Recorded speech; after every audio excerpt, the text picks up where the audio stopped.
We welcome an international student to talk about their time at SUNY Oswego. 34 people are dead after mudslides destroy Ugandan villages. And 9 climbers are killed in a Nepalese snowstorm. WTOP 10 Nightly News starts now.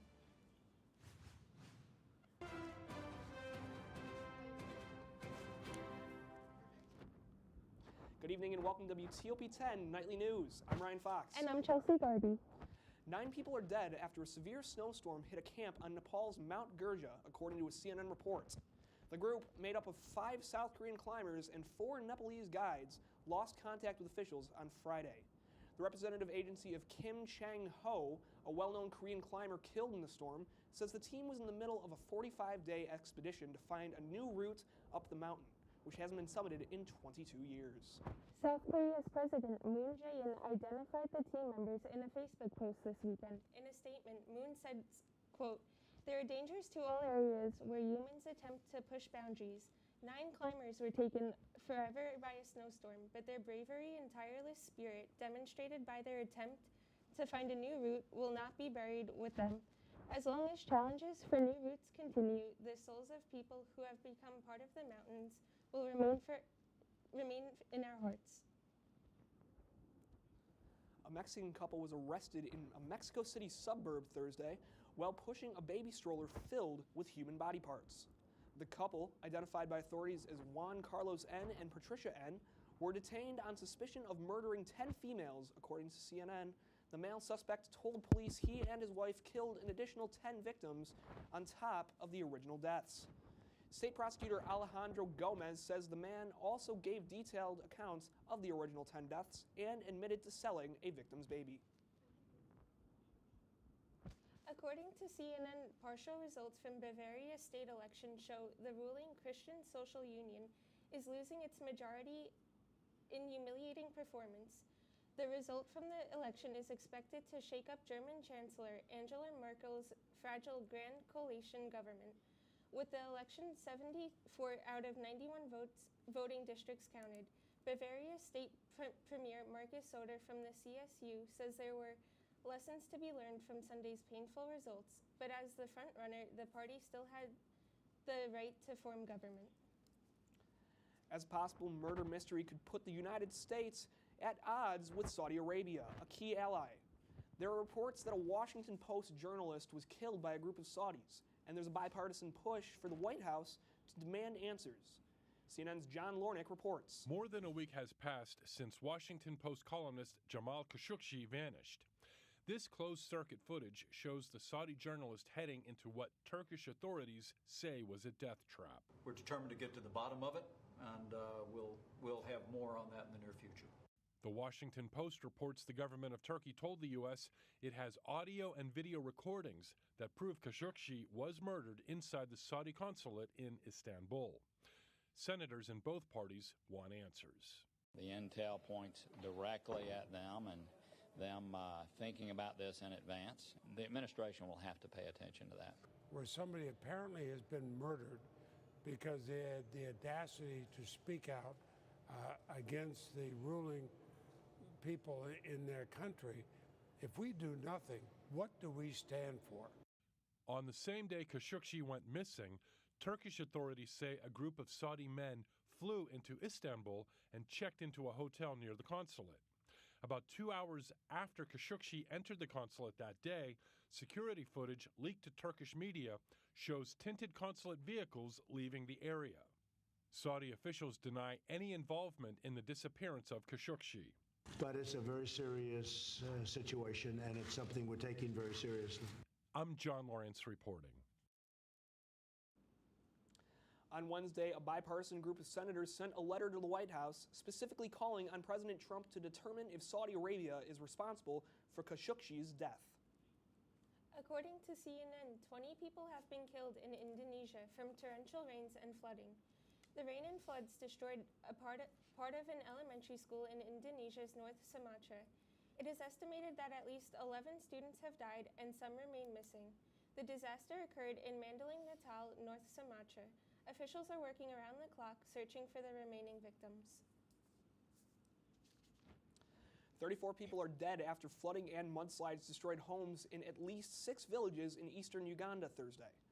Dozens more are missing or unaccounted for after heavy rains triggered the mudslides in the Bududa district near the Uganda-Kenyan border, according to a CNN report. Aid agencies, including the Ugandan Red Cross, have started relief operations in the area, with search and rescue teams working their way through the rubble. Flooding and mudslides are common during the region's rainy season. 7 Palestinians were killed Friday after being shot by Israeli soldiers along the security fence between Gaza and Israel. According to the Palestinian Ministry of Health, the attacks come after a violent week of protests. CNN reports over 200 people were injured, 154 of them by live fire. The cause of the protests are an extension of what Gazans call the March of Return, which was a number of protests beginning this past March. Coming up later tonight, I sit down with an international student to discuss her time at SUNY Oswego. And James Cotado talks 2 types of football. But first, international weather with Dan Maslowski. Dan, how's the weather on Earth? Well, actually, it's looking pretty good right now. Weather's been all over the place this month, so it's good that we have a little break, but we're not in the clear yet. Right now, looking at today's highs, Oklahoma City at 60, Little Rock at 70, and Denver pushing 28 degrees. Pretty cold out there. Current temperature is slightly cooler than before. Denver only experiencing a 2-degree change in temperature. Dallas at 65, Little Rock at 67. Satellite and radar for you. Right now we have some storms that are moving their way across the Midwest, and snow. Yes, I did say snow. It is going to be impacting us in the next couple of days or so. You're watching WTOP Nightly News. We'll see you right after the break.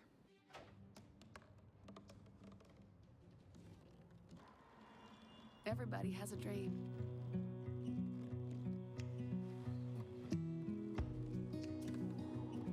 Mine was to see the ocean. And with a little help, I made it.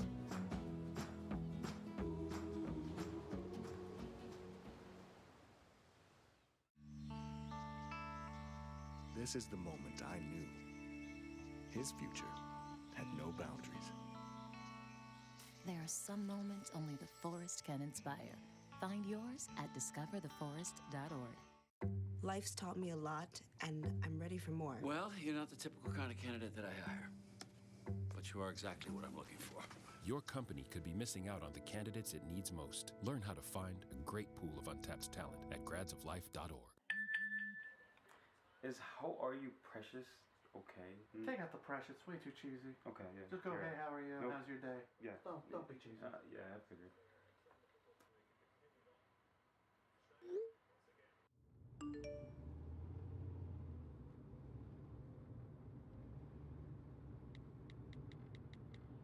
So, what'd she say?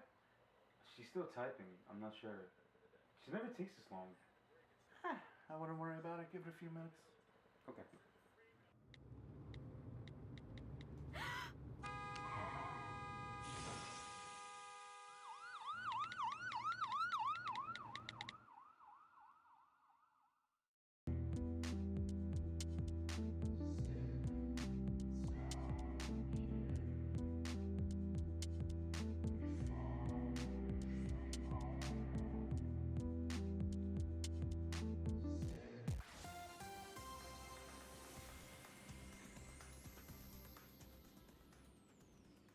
Good afternoon. This is meteorologist Daniel Maslowski here from WTOP Nightly News with your afternoon forecast. Filling in for Liam Healy because he was feeling a little under the weather today. Yes, I did say that, under the weather. Right now, today's highs, as you can see across the board. Right now, we had Dallas at 80 degrees, Little Rock at 70, Oklahoma at 60, and Denver at 28 degrees. Brutally cold out there once you get to the upper Midwest. Current temperatures across the board, slightly cooler than before. As you can see right now, Dallas at 65, Little Rock at 67, Oklahoma at 41, and Denver only cooling 2 degrees at 24 degrees. Live satellite and radar for you. Right now, we're following one storm that's moving its way across the Midwest. As you can see right here, we have snow that's actually making its way across much of the area. Taking a closer look at it, I'm going to move to this side of the screen so that you can see it just a little bit better. Right now, it is going to get worse. Looking at potential snowfall amounts, you could see in and around the area 3 to 6 inches, but once you get to places like Nevada, 6 to 12 inches of snow already in the middle of October. That's definitely breaking records. The futurecast, as you could see, going on from Monday at 8 a.m. for your morning commute. It won't be too bad, but we do have showers all throughout Texas, and these scattered storms are going to be in the area for much of Monday, Tuesday, and Wednesday. Moving to lunch on Monday, 1 p.m., we still have the showers in the area as well as scattered storms making their way all the way up to Cincinnati, even up to Pennsylvania. And once we get to Monday at 8 p.m., we still have the showers. To give you a better look at how far this stretches up, all the way up to New York and Boston too, experiencing those heavy thunderstorms. Once we make it to Tuesday at 8 a.m., we still have the showers throughout much of Texas. It clears up as you get more to the east, but we still have those showers making their way into lunch, 1 p.m. on Tuesday, 9 p.m. on Wednesday. It starts to narrow a little bit, which is some relief for Texas. Potential rain for the area. We have Del Rio, Dallas, Little Rock, and Memphis that are in the area that could get from 2.5 to 4 inches of rain, which is pretty big, but it won't be too bad after Wednesday. And that's it for the weather.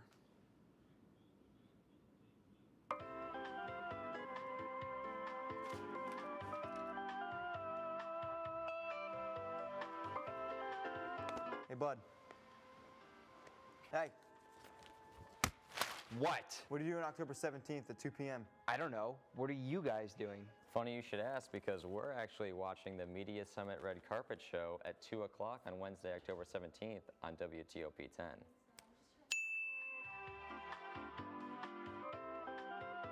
Are you thinking about buying medicine online? A search for online pharmacies yields more than 20 million results. But which ones can you trust? Medicines bought from unlicensed online pharmacies can be dangerous. You may get a fake drug, your condition may get worse, or you may experience a bad reaction. Don't put your health at risk. To learn how to find an online pharmacy that's safe and legal, visit fda.gov/BeSafeRx. A message from the U.S. Food and Drug Administration.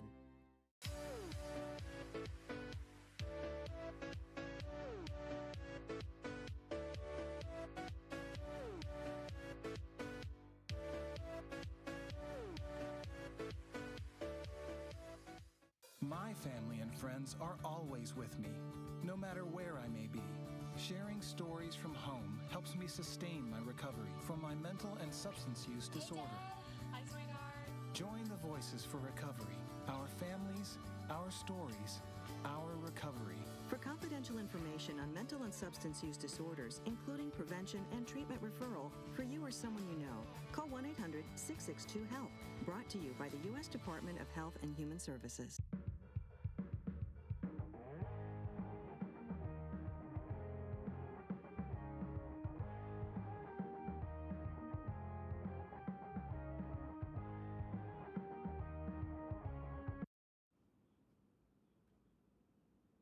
Welcome back to WTOP 10 International News. Our guest tonight is a junior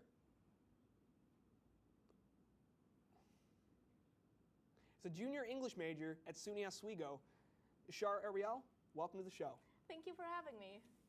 So first off, I just wanted to ask, why did you choose SUNY Oswego as your American school? Well, when I was applying to colleges, I obviously did have a lot of picks. But what I came to know about SUNY Oswego was that they had a really good international program, and their scholarships were pretty decent. And I think I was really interested in the building that they had for international students, which was Hart Hall. And like when I came into Oswego, it really did didn't make me feel like I was in a different country because I was surrounded by international students. So that really caught my attention. And would you say that that was a good decision for you to come here? Definitely, yes. I did struggle my first semester. There was some culture shock, but I eventually got used to it, and I really don't regret my decision at all. So you said you struggled a little your first semester.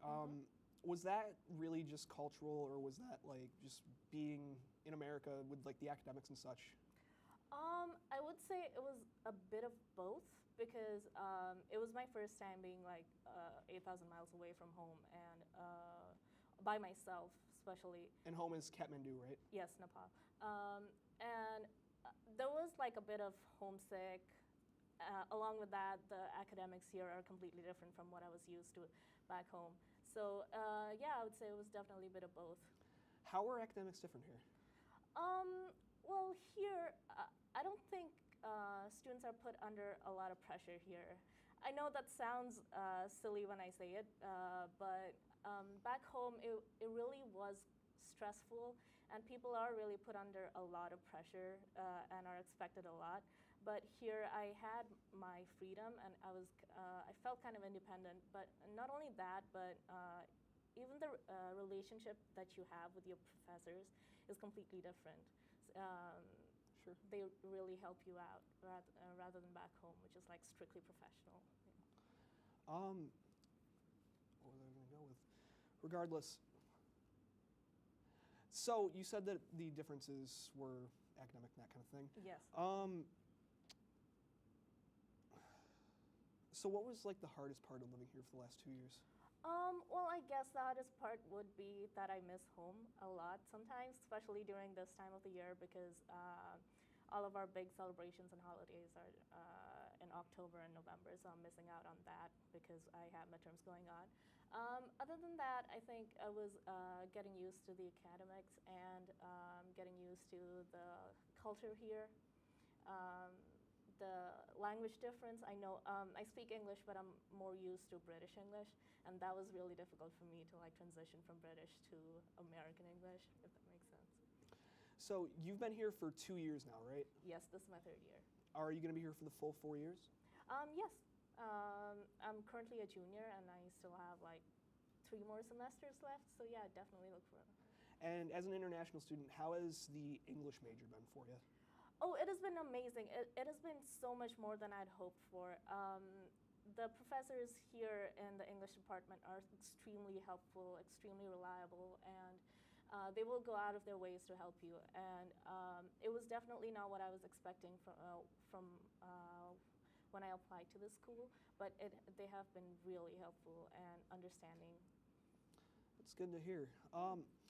So while you've been here, have you done a lot of traveling as an international student? I would say, yeah, around the U.S., especially the East Coast. And what have you kind of thought of the country and that kind of thing? I think it's amazing. It's really beautiful, and I like recently over the summer I was up in Boston, and it was beautiful. I think it was one of the most beautiful cities that I've been to in the U.S. It's so culturally diverse, and there is room for everyone in the city. Do you think that's a feeling that also works up here at Oswego? Yes, definitely, especially because I lived in Hart Hall for 2 years, and it was full of international students. I really didn't feel like I was living in America. What makes it different from other halls is that it's more like a community. Sure. So it really made me feel like I was home and that I belonged here. And when you, what's it called? So do you have anything to say to any other future potential international students? Well, I would say that if you do choose Oswego, it's a really good choice, especially because of the majors that they have here. Not only that, but even the professors, they are really, really helpful when they know that you're an international student and you're struggling with your just to cope up with missing home and your work. They're really understanding. Not only that, the environment is really, really homey, and Very it good. won't be Just seems like difficult. something very nice. Well, anyways, that's all the time we have for now. Coming up later tonight, James Catato. You're watching WTOP 10 Nightly News. Everybody can make something because I think everyone has a spark of creativity. And the reason that I have to keep making is because I don't think my life would be as fulfilling without it. If you make things yourself, that means you're not cowering in fear. You're out there taking chances. That, I think, is my way of saying I love you to the world. All right, now I want to hear why you make. Share your own Why I Make story today. Visit whyimake.org.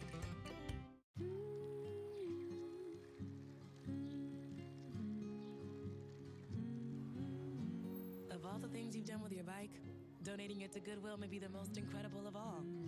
Goodwill. Donate stuff, create jobs.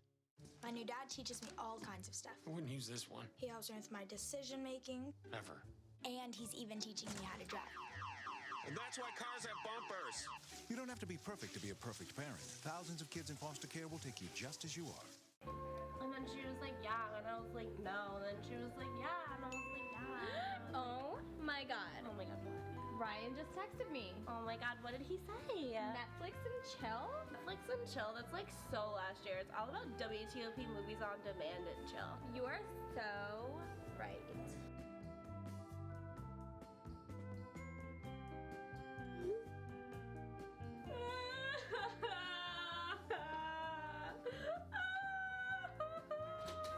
Yo, bro, what's wrong? Yo, bro. My girl left me, bro. But why? Because I don't watch WTOP 10 movies on demand.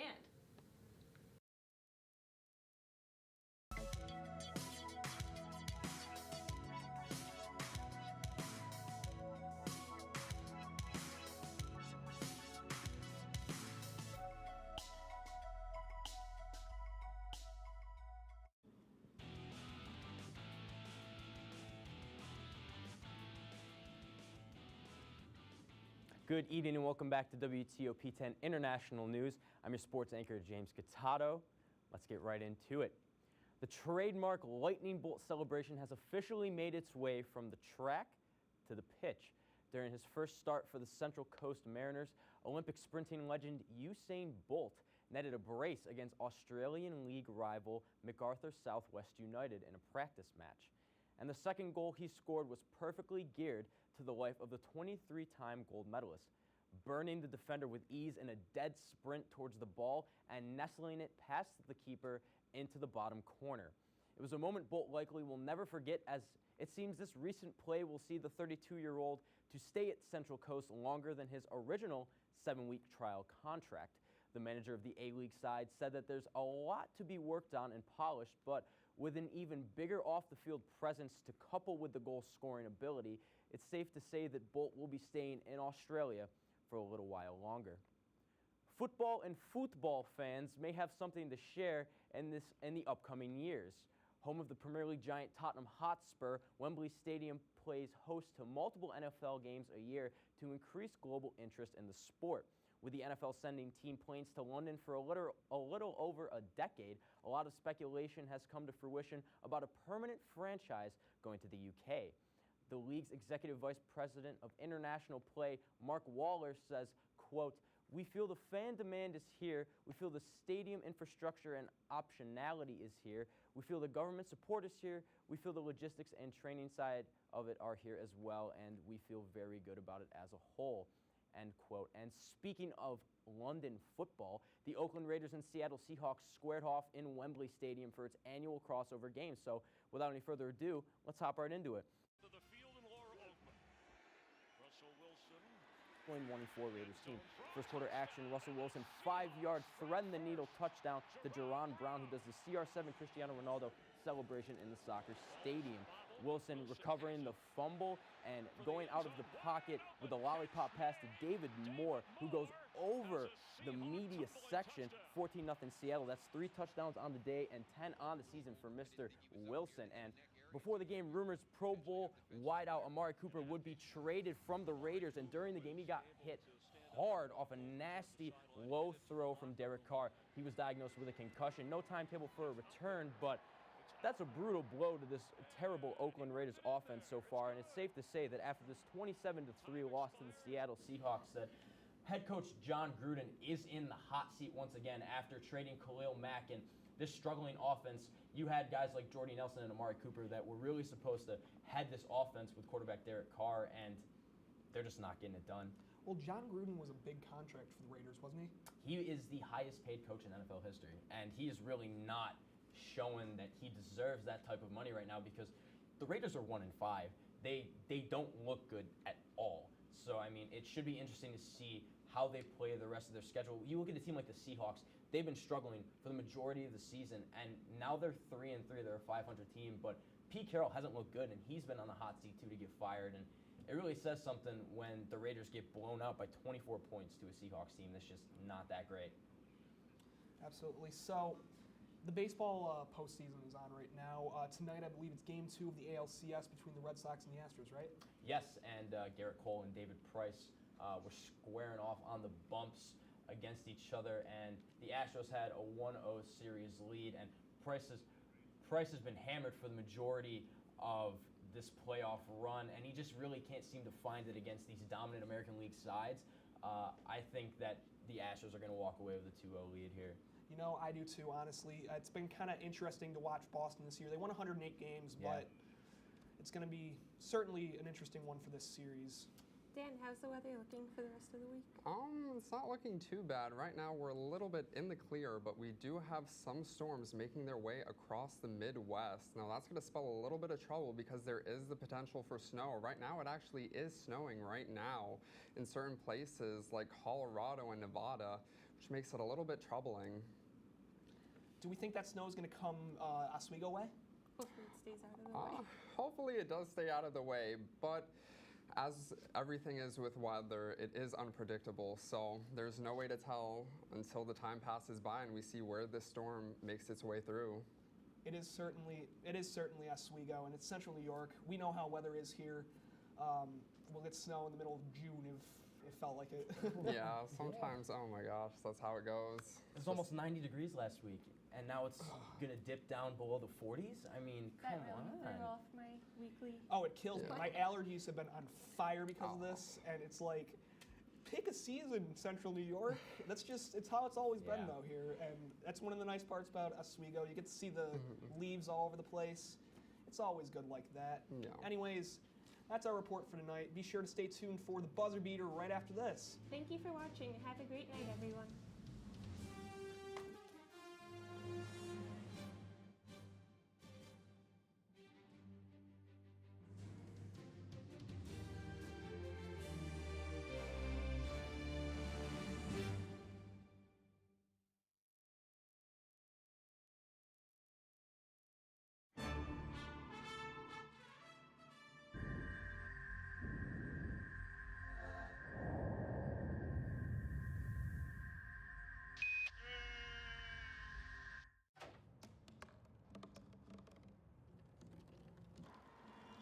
Everybody has a dream.